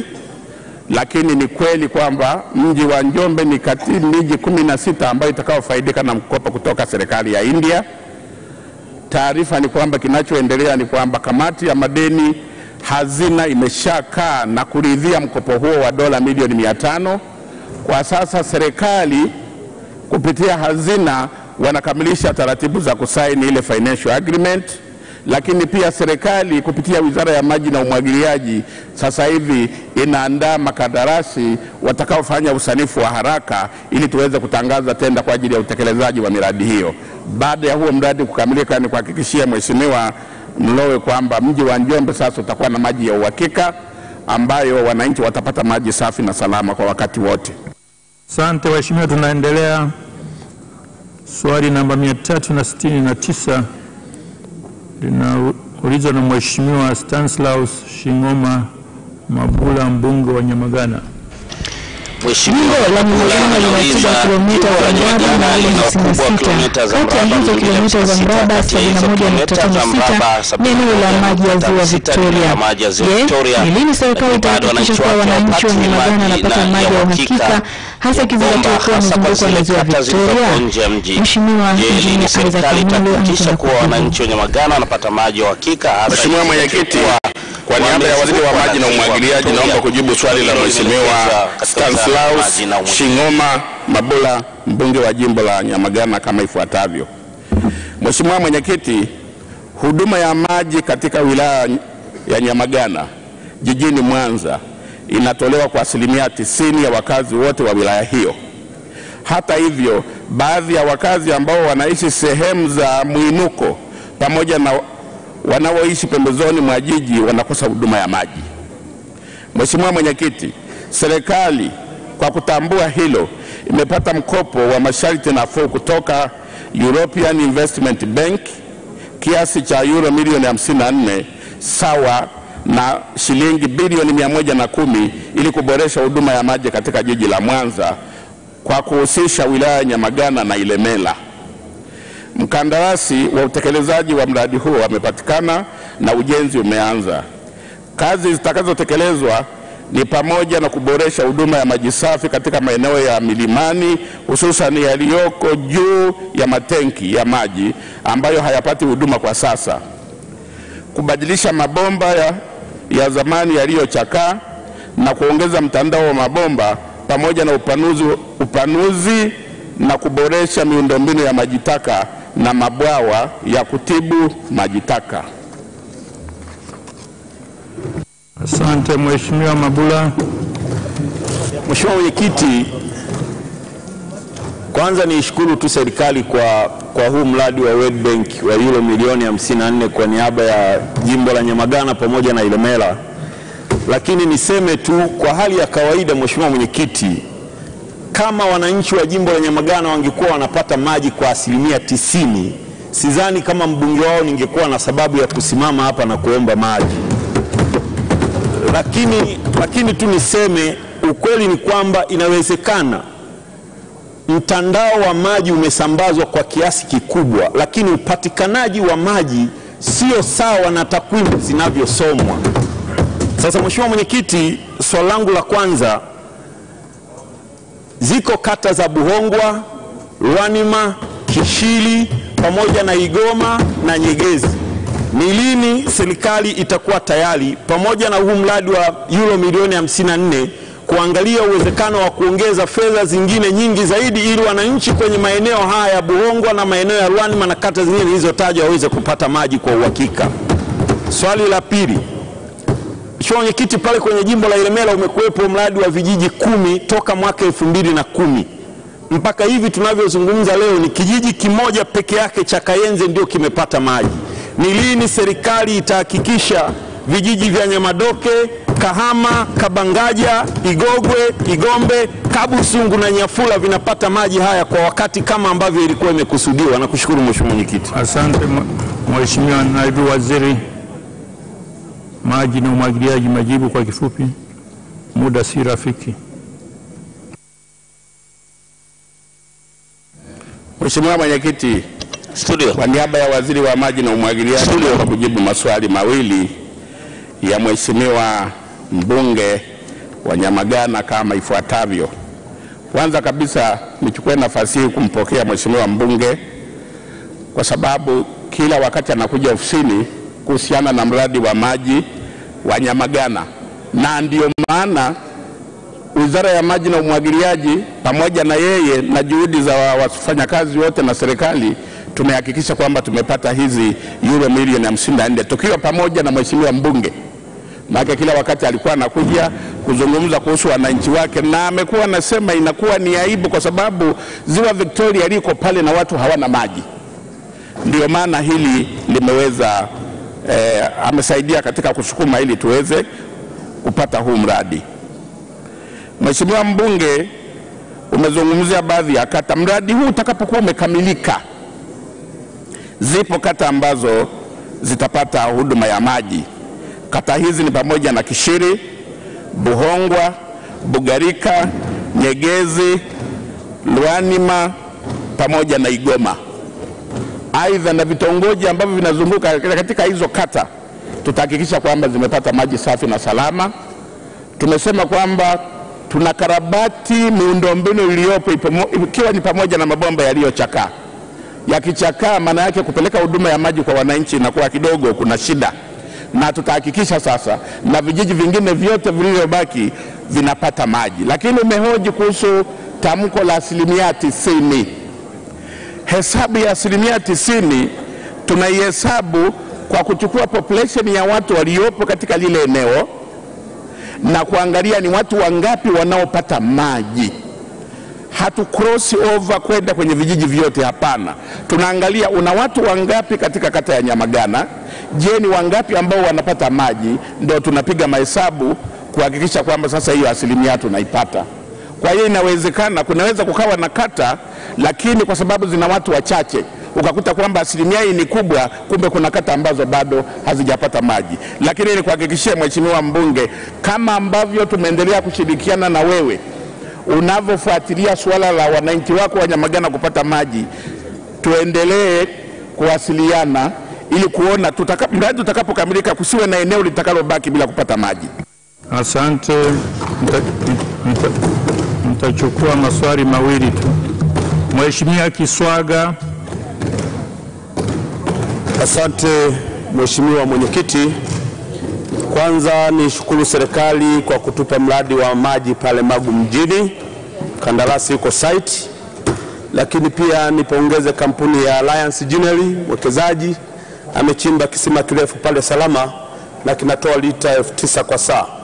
Mheshimiwa Mwenyekiti, kwa kuwa swala hili la Nyamagana linafanana kabisa na jimbo la Magu kijiografia na kwa fursa zilizopo katika tarafa ya Sanywa kwa maana ya Kisesa yote na vijiji vyake pamoja na tarafa ya Ndagalu, kuna hali mbaya sana ya maji katika vijiji vya Ngaya, Salama, Ndagalu, Nyabole, Kabila na Mahaha. Je, kwa sababu halmashauri tumeomba dharura, ni lini serikali sasa itatupatia fedha kwa ajili ya kuchimba visima virefu ili tuweze kusaidia wananchi hao? Asante. Mheshimiwa Naibu Waziri Maji na Umwagiliaji, majibu kwa kifupi.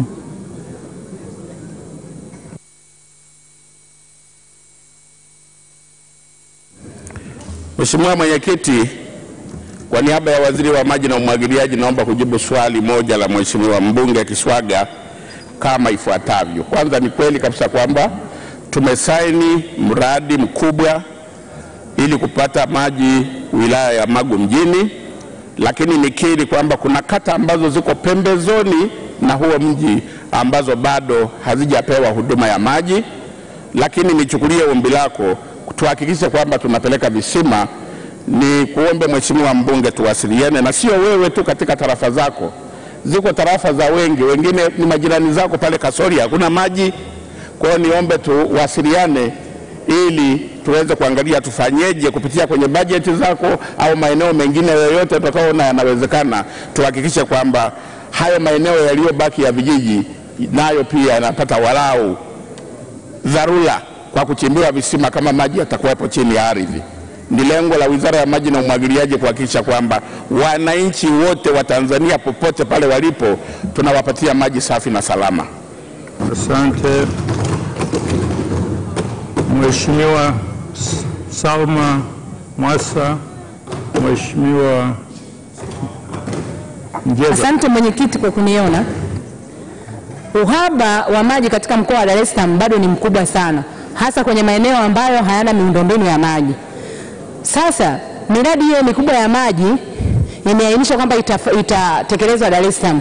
Sasa ni lini serikali itatekeleza miradi hiyo ya maji ipasavyo ili wananchi hao wa mkoa wa Dar es Salaam waweze kupata maji kwa uhakika na umakini, hasa kwenye maeneo ya Makabe, Goba, Msigani na maeneo yote ya Gongo la Mboto? Asante. Asante. Mheshimiwa Naibu Waziri Majibu.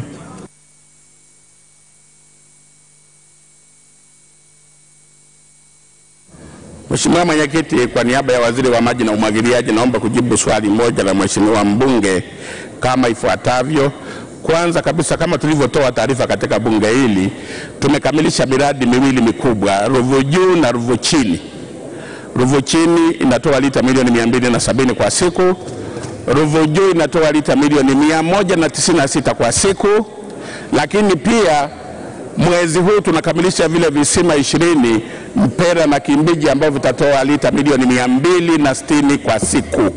Kwa hiyo huduma ya maji kwa jiji la Dar es Salaam na sehemu ya Pwani itakuwa ya uhakika, lakini iko changamoto ya kupeleka miundombinu. Kwa sasa hivi tumesaini mkataba mmoja wa bilioni 32 ya kuweka mtandao wa maji pamoja na kuongeza matenki ya kuhifadhi maji kupeleka kwa wananchi. Kwa hiyo nikuhakikishie Mheshimiwa mbunge, tumeshafanya mipango tayari, tunahitaji dola milioni 100 ili tuweze kuhakikisha kwamba tunakamilisha usambazaji wa maji katika jiji la Dar es Salaam.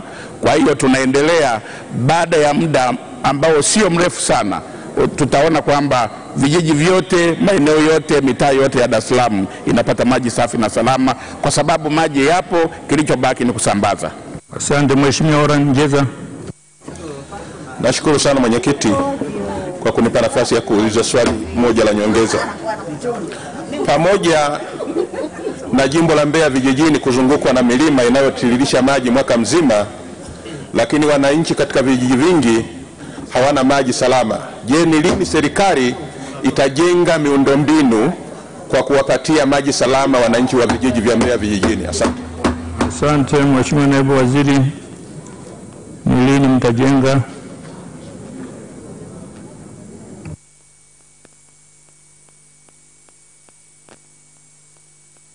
Mheshimiwa Mwenyekiti, kwa niaba ya Waziri wa Maji na Umwagiliaji naomba kujibu swali moja la Mheshimiwa Njeza kama ifuatavyo.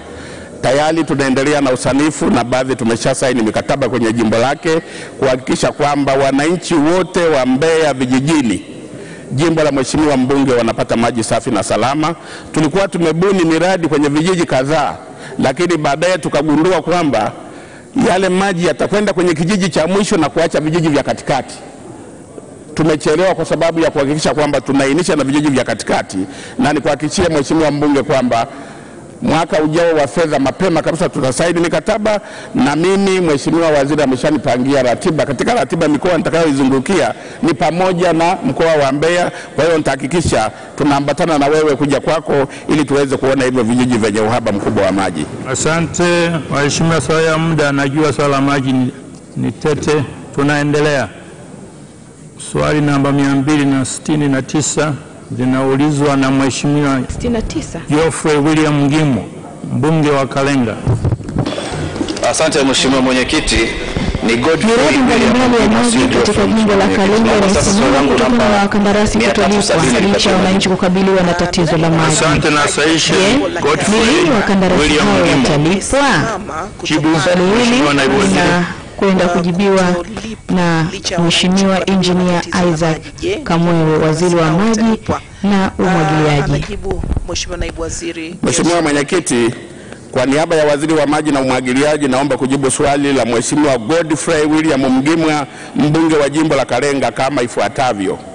Mheshimiwa Mwenyekiti, halmashauri ya wilaya ya Iringa kupitia programu ya maendeleo ya sekta ya maji imeendelea kutekeleza miradi 5 ya maji katika vijiji vya Igangidungu, Kikombwe, Weru, Mfyome, Magunga, Isupilo, Itengulinyi, Limuli kuanzia mwezi Juni 2012. Gharama ya miradi yote ni shilingi bilioni 4,60,91,054, ambapo hadi mwezi Machi mwaka 2017 kiasi cha fedha zilizokuwa zimelipwa kwa wakandarasi waliofanya kazi ni shilingi bilioni 3,027,831,071, sawa na asilimia 74 ya gharama ya mikataba yote. Hadi sasa miradi 4 ya vijiji vya Igangidungu, Weru, Mfyome na Kikombwe imekamilika na inatoa huduma ya maji. Miradi hii ilikuwa na gharama ya shilingi bilioni 1,862,549,397 na kiasi cha shilingi bilioni 1,716,252 kimelipwa na kilichobaki kitalipwa baada ya kipindi cha matazamio defect liability period kukamilika. Mheshimiwa Spika, mradi wa Magunga Isupilo Itangulinyi Lumuli wenye mkataba wa gharama ya shilingi bilioni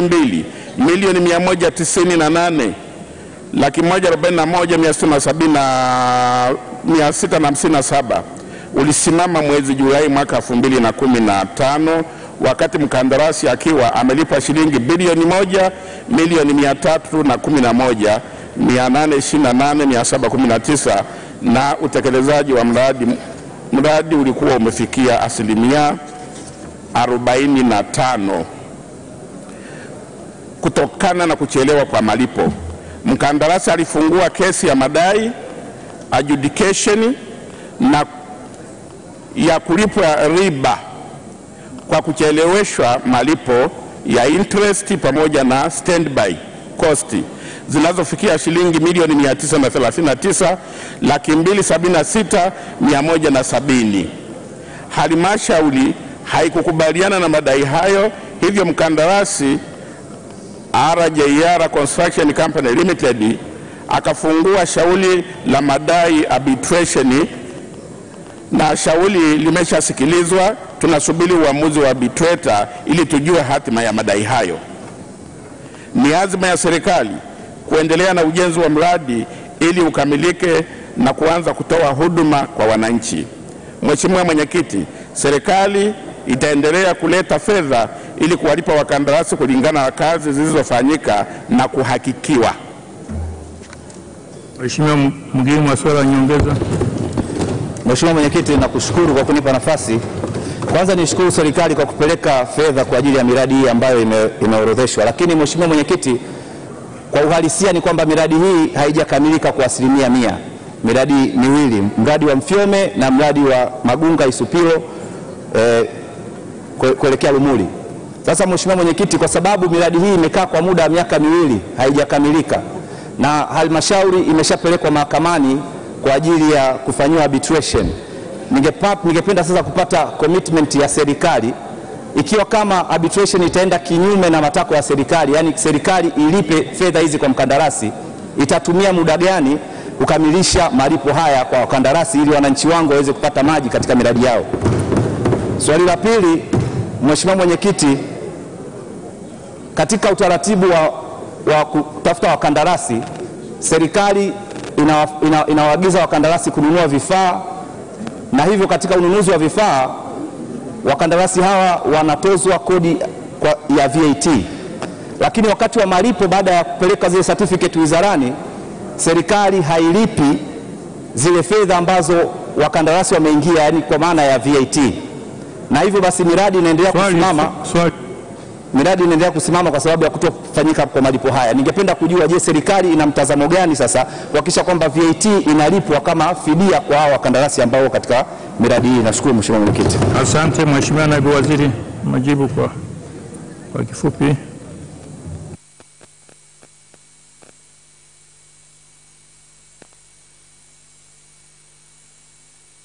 Mheshimiwa Mwenyekiti, kwa niaba ya Waziri wa Maji na Umwagiliaji, naomba kujibu maswali mawili ya nyongeza ya Mheshimiwa Mgimu kama ifuatavyo. Swali la kwanza linahusu shauri lililopo katika taasisi inayoitwa arbitration, kwamba je, ruling ikishatokea serikali italipa mkandarasi kwa muda gani? Swali hili nilijibu tu Mheshimiwa mbunge kwamba shauri linaendelea na linazungumzwa kwa mujibu wa sheria na taratibu za mikataba. Kwa hiyo ruling itakapofikia pia tutalipa kutokana na taratibu zinazoendelea za kimkataba bila wasiwasi yoyote. Labda niseme ni kuhakikishie kwamba hazina serikali yako ya awamu ya 5 kwa sasa hatuna mgogoro mkubwa, na makandarasi wakishaleta certificate wakati wowote tunalipa, hatuchukui muda mrefu.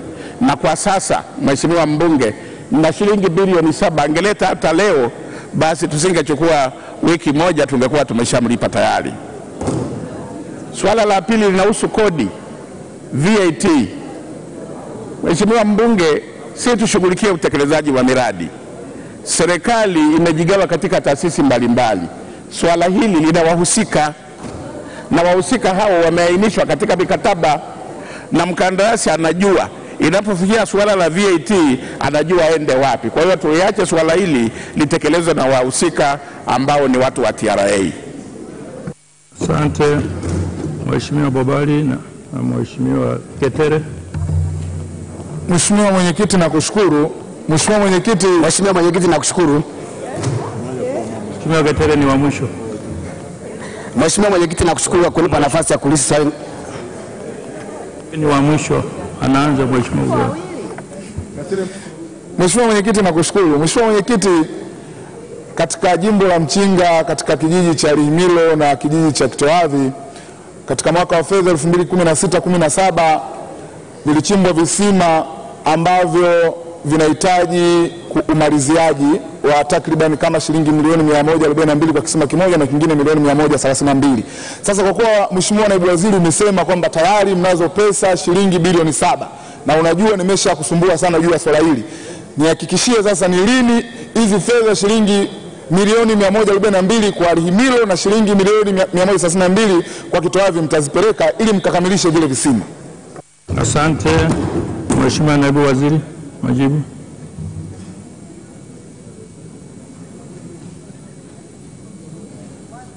Mheshimiwa Mwenyekiti, kwa niaba ya Waziri wa Maji na Umwagiliaji naomba kujibu swali moja la Mheshimiwa mbunge wa Mchinga kama ifuatavyo.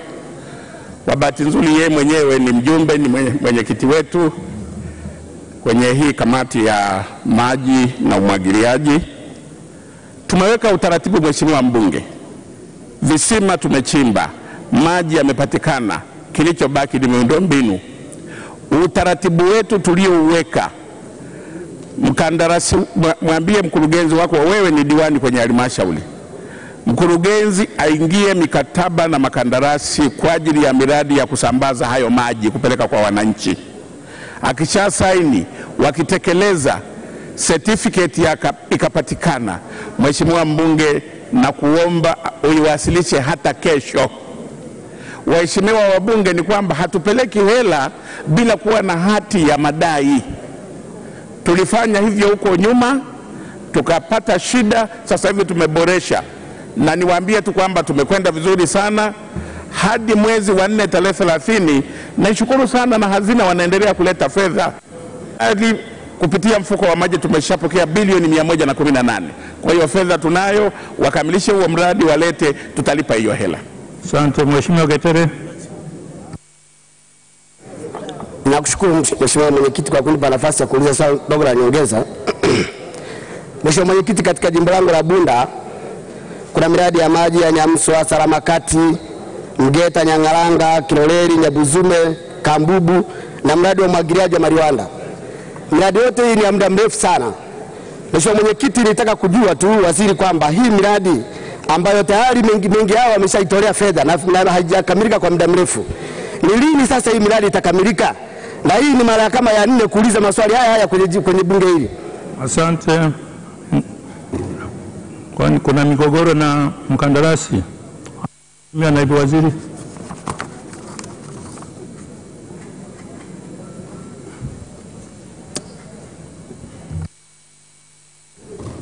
Mheshimiwa Mwenyekiti, kwa niaba ya Waziri wa Maji na Umwagiliaji naomba kujibu swali moja la Mheshimiwa Getere kama ifuatavyo. Kwanza kabisa nikiri, sio kwamba amekuja mara nyingi tu, lakini ameandika barua zaidi ya mara 3 kulalamikia utekelezaji wa miradi katika halmashauri yake ya Bunda, na kwamba fedha nyingi zimepelekwa, sio na Wizara ya Maji tu, zimepelekwa fedha na Wizara ya Maji, zimepelekwa fedha na JICA milioni 207 nakumbuka, lakini kuna on source pia ya halmashauri imetoka, miradi ile haijakamilika.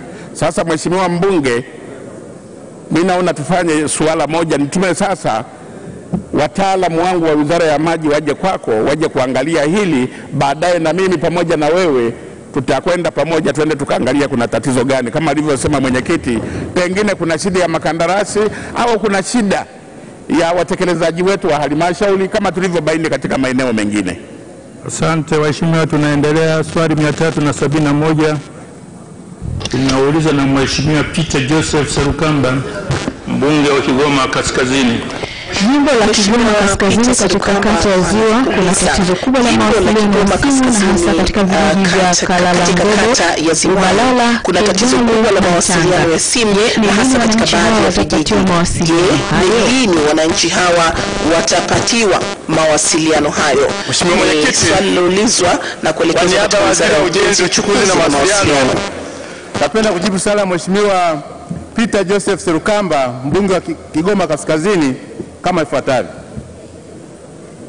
Mheshimiwa Mwenyekiti, serikali kupitia mfuko wa mawasiliano kwa wote umeviainisha vijiji vya kata ya Ziwani vikiwemo vijiji vya Kalalangobo, Kigalye, Manga, Rubabara, Nyantole na Kazinga na kuviingiza katika miradi ya kufikisha huduma ya mawasiliano vijijini kwa kadri ya upatikanaji wa fedha za utekelezaji wa miradi. Asante kwa jibu lako la fupi Mheshimiwa Serukamba. Mheshimiwa Mwenyekiti, pamoja na majibu ya Mheshimiwa Waziri, mfuko wa mawasiliano vijijini haujapewa pesa za kutosha,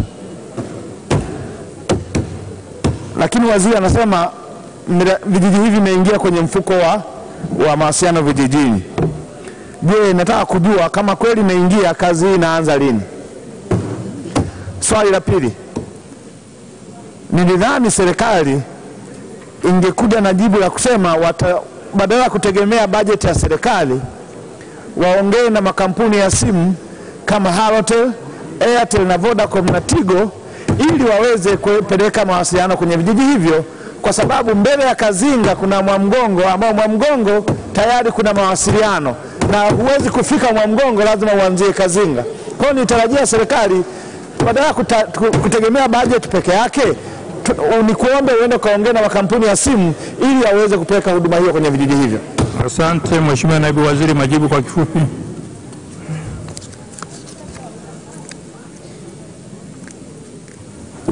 Mheshimiwa Mwenyekiti, kwa niaba ya Waziri wa Ujenzi, Uchukuzi na Mawasiliano, naomba kujibu maswali mawili ya nyongeza ya Mheshimiwa Peter Serukamba, mbunge wa Kigoma Kaskazini kama ifuatavyo. Mheshimiwa Mwenyekiti, ni kama nilivyoeleza katika swali langu, katika jibu la swali la msingi kwamba ujenzi wa miundombinu kwa ajili ya mawasiliano utafanyika mara baada ya fedha za mradi zitakapopatikana, na vijiji hivi vyote tuliovitaja tayari vimo katika mpango, vimeingia katika mpango, vinasubiri upatikanaji wa fedha. Lini? Ni mara fedha zitakapopatikana. Mheshimiwa Mwenyekiti, katika ombi lake la pili, labda tu nimfahamishe kwamba mfuko wa mawasiliano kwa wote unatekeleza miradi mbalimbali kupitia kampuni hizo hizo za Halotel, Tigo, Airtel, Vodacom. Wao hawatekelezi wenyewe. Makampuni haya yanapata ugumu wa kupeleka mawasiliano katika vijiji kwa sababu wanasema havina faida, na hivyo serikali inatoa ruzuku kupitia mfuko huu wa mawasiliano kwa wote, na fedha zinapopatikana tunatangaza tenda na makampuni hayo ndio yanayotenda, yanayoomba hizo zabuni kupeleka mawasiliano hayo katika maeneo hayo. Kwa hiyo nadhani ni kweli Halotel, Airtel, Voda, hata kama tutaenda kuwashawishi, sio rahisi wao kukubali, kwa sababu anajua hakuna faida katika maeneo hayo, na hivyo inahitajika ruzuku ya serikali, na ruzuku ya serikali tunaitoa kupitia mfuko huu wa mawasiliano kwa wote. Asante waheshimiwa, tunaendelea. Swali namba 372 linaulizwa na Mheshimiwa Asha Abdalla Juma, mbunge wa viti maalum. Mheshimiwa Asha Abdalla Juma anauliza baadhi ya majengo na mabweni katika kampasi ya chuo kikuu cha Morogoro yana uchakavu mkubwa ikiwemo miundombinu ya maji. Je, kuna utaratibu gani wa kufanyia ukarabati majengo hayo na hasa kuwapunguzia shida wasichana wanaohitaji zaidi matumizi ya maji kuliko? Kwa niaba ya Waziri wa Elimu, Sayansi na Teknolojia, napenda kujibu swali la Mheshimiwa Asha Abdalla Juma, viti maalum kama ifuatavyo. Mheshimiwa Mwenyekiti, kama nilivyojibu swali namba 22 tarehe 1 mwezi wa pili mwaka 2017, serikali imeshaanza ukarabati wa miundombinu na majengo katika kampasi kuu ya Chuo Kikuu Mzumbe kwa gharama ya shilingi bilioni 2. Hadi kufikia tarehe 31 Mei 2017, jumla ya shilingi milioni 884,634,366 zilizotengwa zilikwisha tolewa, na wizara yangu inaendelea kufuatilia fedha zilizobaki ili zitolewe kabla ya mwisho wa mwaka huu wa fedha. Mheshimiwa Mwenyekiti, kwa juhudi hizi za ukarabati unaoendelea kutekelezwa chuoni hapo, ni dhahiri kwamba serikali ina nia ya dhati ya kuinua hadhi ya chuo hiki na hivyo kuweka mazingira stahiki ya kufundishia na kujifunzia pamoja na kuwapunguzia shida wasichana wanaohitaji matumizi zaidi ya maji. Asante Mheshimiwa Asha Abdalla Juma. Asante Mheshimiwa Mwenyekiti, nashukuru kwa majibu mazuri ya Mheshimiwa Waziri na masuala mawili ya nyongeza. Kwa kuwa bado hali ya upatikanaji maji katika baadhi ya mabweni hasa vyooni haujarekebisha, pamoja na kutengewa hizo bilioni 2 na kupatikana hizo zilizopatikana, je, ni lini serikali itafanya zoezi la dharura kuhakikisha maji yanapatikana hasa hizi sehemu za vyooni wakati ukarabati mkubwa ukiendelea? Swala la pili, nitaka kufahamu katika ukarabati huo, je, serikali inao mpango wa kuyabomoa kabisa yale majengo yaliyochoka na kuyaweka mengine yenye sifa na haiba ya chuo hiki kikuu cha Mzumbe kwa ajili katika utekelezaji na lini jambo hilo litatekelezwa? Asante. Asante Mheshimiwa Naibu Waziri, majibu kwa kifupi tu, lini na kama mtayabomoa? Asante Mheshimiwa Mwenyekiti. La kwanza, katika kufanya marekebisho ya dharura tayari tumeshawaelekeza na hatua zinachukuliwa kuhakikisha kwamba kwa kutumia fedha zao za ndani chuo cha Mzumbe kitaanza mara moja katika ukarabati wa miundombinu hiyo ya maji. Lakini vile vile katika mpango wa kudumu kuhusiana pia na majengo ambayo yana hali mbaya, kwa mwaka huu wa fedha wizara yetu imejipanga vizuri sana huu unaoanza, kwamba tuna fedha taslimu takriban shilingi bilioni 56. Hizo tunazo mkononi kwa ajili ya kuboresha vyuo vyetu mbalimbali ikiwemo Mzumbe ambayo itapatiwa mabweni ya kutosha wanafunzi 3,000 pamoja na kumbi za mihadhara na majengo mengine ya utawala. Vyuo vingine ni pamoja na chuo cha Huria ambacho kitapata jengo hapa Dodoma, chuo cha ushirika Moshi, lakini pia mabweni ya chuo kikuu cha Dar es Salaam na pale Duse. Asante Mheshimiwa Ikupa Alex. Asante Mheshimiwa Mwenyekiti kwa kuniona. Wakati serikali inajibu swali mwezi Januari mwaka huu, iliahidi kutenga fedha kwa mwaka wa fedha 2017-2018 kwa ajili ya ukarabati na kuvifufua vyuo vya watu wenye ulemavu. Na kwa kuwa fedha hii haijatengwa, je, serikali ina kauli gani kwa hili? Asante. Asante Mheshimiwa Naibu Waziri Elimu, Sayansi na Teknolojia, majibu. Asante Mheshimiwa Mwenyekiti, wizara inazo fedha kwa ajili ya kufufua baadhi ya vyuo vya watu wenye ulemavu kupitia mradi wake wa P4R. Kwa hiyo naomba uwe na amani, ni kwamba zoezi hilo litafanyika kama ambavyo tumeanza katika shule nyingine ikiwemo shule ya Luila pale Songea, shule ya Kipera pale Iringa na nyinginezo. Asante, tunaendelea Mheshimiwa. Swali la mwisho kwa siku ya leo linaulizwa na Mheshimiwa Hawa Subira Mwaifunga, mbunge wa viti maalum. Ni swali namba 373. Kumekuwa na wimbi kubwa la uhalifu unaofanywa na baadhi ya madereva wa bodaboda na bajaji katika maeneo mengi jijini Dar es Salaam. Je, serikali mpaka sasa imechukua hatua gani kudhibiti wimbi hili linalokuwa tishio kwa watumiaji wa vyombo hivyo vya usafiri? Anajibu waziri. Mheshimiwa Mwenyekiti, naomba kujibu swali la Mheshimiwa Hawa Subira Mwaifunga, mbunge wa viti maalum kama ifuatavyo. Mheshimiwa Mwenyekiti, ni kweli kumekuwepo na ongezeko la uhalifu unaofanywa na waendesha bodaboda ama bajaji katika maeneo mengi jijini Dar es Salaam. Hata hivyo, serikali kupitia jeshi la polisi imekuwa ikichukua hatua mbalimbali kama kufanya doria za magari, doria za pikipiki na za watembea kwa miguu, lakini pia kuanzisha na kushirikiana na vikosi vya ulinzi shirikishi ili kubaini na kuzuia uhalifu katika maeneo ya makazi. Mheshimiwa Mwenyekiti, serikali kupitia serikali za mitaa, halmashauri na jiji la Dar es Salaam imeendelea kuhakiki pikipiki hizo, ikiwa ni pamoja na kuwapangia maeneo ya kupaki. Aidha, kupitia usajili wa TRA na serikali za mitaa, halmashauri ya jiji la Dar es Salaam imeendelea kuhakiki pikipiki hizo, ikiwa ni pamoja na kuanzisha utaratibu wa kuzisajili katika maeneo ya maegesho ili kupata kumbukumbu za mmiliki, dereva na eneo maalum wanaloegesha pikipiki hiyo. Mheshimiwa Mwaifunga Hawa. Mheshimiwa Mwenyekiti, kwa masikitiko makubwa niseme kwamba majibu ya waziri yanaonyesha kana kwamba swala la bodaboda limeanza juzi ama jana. Swala la bodaboda ni la muda mrefu na kero za watu wenye bodaboda zimekuwa ni kubwa kwa wananchi, lakini bado serikali inasema inajipanga kufanya haya na yale, wakati bodaboda ni swala la muda mrefu. Ni dhahiri traffic polisi wameelemewa na usimamizi wa kudhibiti uvunjifu wa sheria barabarani kwa waendesha bodaboda. Kwa mfano, bodaboda zina... Mheshimiwa, uliza swali. Ndio swali langu? Uliza swali sasa. Si ndio swali langu naenda?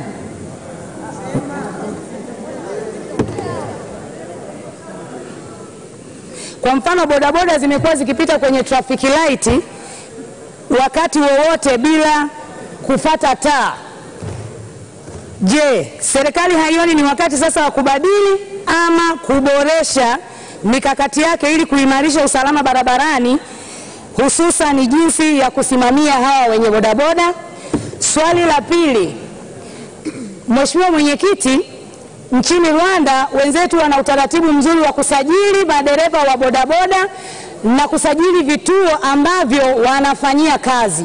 Je, ni lini serikali itasajili hawa vijana wenye bodaboda na maeneo wanayofanyia kazi ili kuweza kubaini watu wanaofanya uhalifu kwa kutumia bodaboda? Asante Mheshimiwa Waziri wa mambo ya ndani ya nchi, majibu. Kwa kifupi tumana majibu nayo hapo. Mheshimiwa Mwenyekiti, maswali haya yaliyoulizwa nilishayajibu kwenye jibu la msingi. Ninachosema si kwamba serikali inajipanga, ni serikali imeshachukua hatua hizi na mambo haya yamefanyika. Kwa mfano, swali la msingi linauliza Dar es Salaam.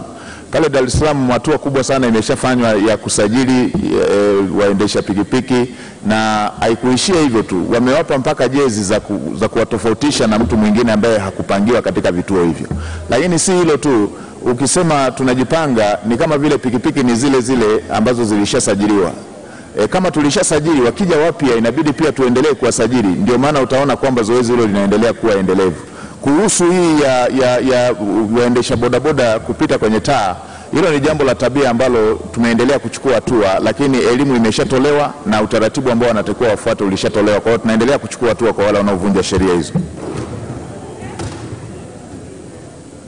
Asante waheshimiwa wabunge. Muda wetu umevuka sana. Tumevutana hivyo hivyo. Nianze na matangazo.